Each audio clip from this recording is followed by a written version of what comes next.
Hey guys, so I made a video essay type video back in last October, and for some reason it has just started to blow the hell up. Like, at least for my standards. I mean, my channel's pretty small. So thanks to all the new people, and we're gonna do another one, because I had a lot of fun making it, and it seems like YouTube likes to recommend these to people. So if you guys like this content and want to see more of it, please subscribe and let me know in the comments what you want to see, and without further ado, let's get to it. Now, I know everyone that watches my channel is a good Christian gamer. We like wholesome family games that you could play with your grandma, your little brother, while still learning about the scripture. So because I know my viewer base very well, we're going to be looking into some Christian PC games, most of which are pretty old, but one of them was only released a few years ago, and yet it somehow feels worse than the ones released in 2008. So strap in and get ready for some good, wholesome family content. Now, I guarantee if you asked any gamer what their dream video game was, they'd tell you they want a game where they walk aimlessly around looking for Jesus so he can give them new magical powers. Well, in 2008, that dream became a reality, when The New Testament was released for PC by a game developer who went by the name M. Dickey. M. Dickey was also responsible for such classics as Hard Time and Reach and Big Bums, none of which quite fit the vibe of religious games, but we'll worry about that later. This game somehow still has a bit of a cult following online, despite the fact that, from what I could tell, it just actually kinda sucks. I streamed myself playing all of these games over on my Twitch, and I legitimately was not able to get this game to run correctly in full screen, so it's cropped a little strangely. I think the best part of this game is easily the character creation. As you can see, I chose to be an 11-foot tall 5-year-old with an angry temperament and soulless eyes, you know, as God intended. You've probably noticed by now that the graphics are kinda lackluster. You may think, well, it was released a long time ago, that's to be expected, but keep in mind, this was released in 2008, the same year that games like Fallout 3, Call of Duty World at War, and Left 4 Dead were released.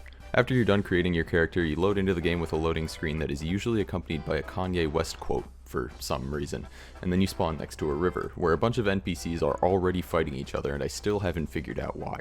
Throughout this entire game, whatever area you travel to, there will be a bunch of NPCs that are just fighting each other. Even story-specific NPCs. Like, I'm pretty sure I even saw Jesus get in on the action at one point.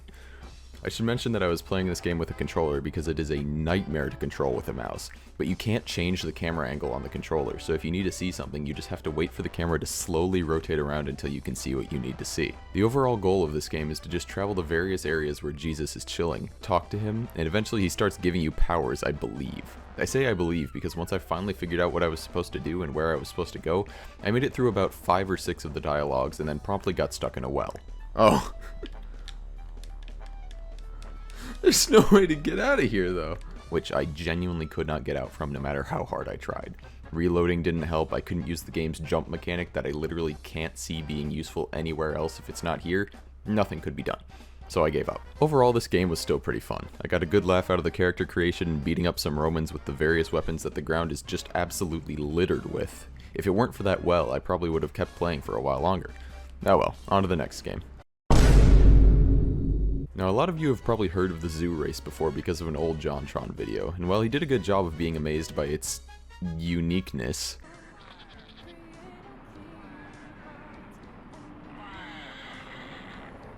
I think it could benefit from having a more critical eye on the religious aspects of the game. Why?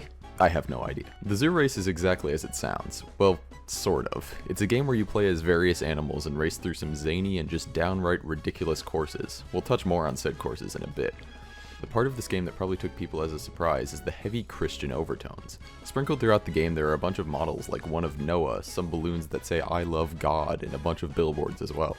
On the main menu, if you click on the story button, it brings up a whole page about what happened in the actual Bible, and then they follow it with their own version of the events that explains why there are now animals racing for God. These people literally made their own biblical headcanon, and I find that hilarious. The actual game itself controls pretty much as you'd expect, except for the fact that it's incredibly fast-paced, the slightest bump of your arrow key will turn you 180 degrees, and you get to literally drive a train through the depths of hell. Oh, I'm in it. No, I'm back there, actually. See, I'm still back. Okay, never mind. Wait, never mind, that's not at all what you'd expect, I take it back. Speaking of driving a train through the depths of hell, let's talk about these courses. Each animal has their own themed course, which is pretty clever, but for some reason they're all just batshit insane. One moment you could be dodging explosive barrels being hurled at you by Moses over here. He goes so much. Why is Moses throwing barrels at us? And the next you could be dodging pterodactyls while swimming through a giant river. Dinosaurs, of course. just like in biblical times. And then you could be riding a rocket to the actual fucking moon. Wait, are we exploding? Who knows what the hell's going on? At the end of every race, you get a fun scene of Noah hobbling through the mountains to start a firework party with whatever animal that wins dancing on the dance floor. I only know this because it's happened while I played it a long time ago, but for some reason when I recorded the gameplay this time, it refused to let me see this work of art. I want to see the man dance at his fireworks party. All in all, this game is chaotic, controls poorly, and somehow manages to focus on religion in a way that doesn't focus on religion in the slightest, all while managing to still be the most family-friendly game on this list. 9 out of 10. This game, or rather, this demo, needs a lot of prefacing. It was created by twin brothers who call themselves the Tornado Twins. Gus Johnson made a really good video about these two if you want to learn more about them, but basically they wanted to make a game series detailing all the stories of the Bible. It actually sounds like a cool premise at first, but when you launch the game, not so much. So let's go ahead and launch it so I can show you what I'm talking about. Good enough. Thank you so much for downloading our game. It's been 7 years of research on the Bible and archaeology and about... Yeah, they greet you personally. And I will tell you that I've played through this game a couple of times and I have never once been prepared for that. The game is very unfinished. That may seem fine for a demo, but considering the fact that they wanted $35,000 to make the full game and this demo is only about 10 minutes long, you'd think they could get some of the little things right, like, I don't know, giving the sheep eyes?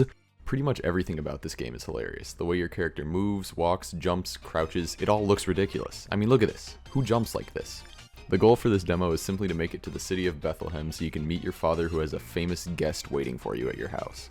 Along the way, you get trapped in a cave, you burn down some statues of people's gods for some reason, and you push at least 4 log carts. After you exit the caves, for some reason your brother, who has been accompanying you the whole way, just isn't there, and they don't explain that. I'm pretty sure his character model isn't waiting for you at your house either, so he may have just died. I'm not sure. Throughout the game, they decide to throw in really pointless mechanics that they only use for a very short period of time, like this single puzzle which can very easily get you stuck in a way that makes you have to start the whole game over. I know, because I did exactly that. I'm gonna be a little bit upset if I have to start all the way over. As well as a mechanic where you just get to move across the y-axis once or twice for absolutely no reason, like it genuinely adds nothing to the game. But you know what, I'm probably just being too harsh on this game. After all, I'm just one person. Let's read some of the endorsements from their Kickstarter page that were written by other game developers. The twins bring infectious energy and passion to everything they do and execute with the utmost competence and professionalism. My house full of kids couldn't be more excited about this game. We pledged the $30 to get the game pre-order. You should too. Now, I'm not a Christian or a believer, but since the stories of the Bible influenced modern culture, I'm honored to see this major game come to life. As you may have noticed, this game did not make it off the ground. It was estimated that they would deliver the full game to their almost 1,000 backers in July of 2015. Now that obviously didn't happen, considering that the demo I played is all that's available. Maybe they ran into some development hiccups, or maybe they didn't have enough funding, or maybe it was because one of the 2 Tornado Twins was arrested for molesting a child at a youth ministry. I can imagine that would put a bit of a dark cloud over the image of a family-friendly game. What's especially odd is that the Tornado Twins are still fairly active on their Twitter, where they usually just ask questions about how to use Unreal Engine, making me think that they might still be working on it, but there's nothing else to suggest that they are. Now this game sucks, plain and simple. It looks bad, it plays bad, it's just a bad experience. Not to mention it's called The Game Bible. Why on earth would it not be called The Bible Game? It's a game about the Bible. You could say that it's because the Tornado Twins are from another country and English might not be their first language, but they had a whole team helping them. Nobody once thought that they should make the title sound correct. All things considered, it seems like religion and gaming don't mix that well. Who would have thought? It's almost as if players want action and suspense and an easy-to-digest plot, none of which the Bible has. And I swear if I see anyone putting Bible verses in my comment section like the loaves and the fish or something and telling me that that's action, they're getting blocked. One thing that I learned during this whole process that I honestly didn't expect is that newer doesn't always mean better. And these games are a great example of that. I probably had the most fun with the New Testament just because there was more to do and it actually felt like I was accomplishing things the way I wanted to. As an experience, it absolutely smashes The Game Bible. It's just way more fun, even if you get stuck in a well. Thanks for watching this video. I really had fun making it, and I hope you guys had fun watching it. I plan on making more videos like this, so if you have any ideas for videos you want to see, let me know in the comments. I'll still keep uploading gameplay videos for my streams on Twitch just because I enjoy it, but if these continue to do well, you can expect to see them more frequently. Thanks again for watching. Please like, comment, and subscribe, and I'll see you guys later.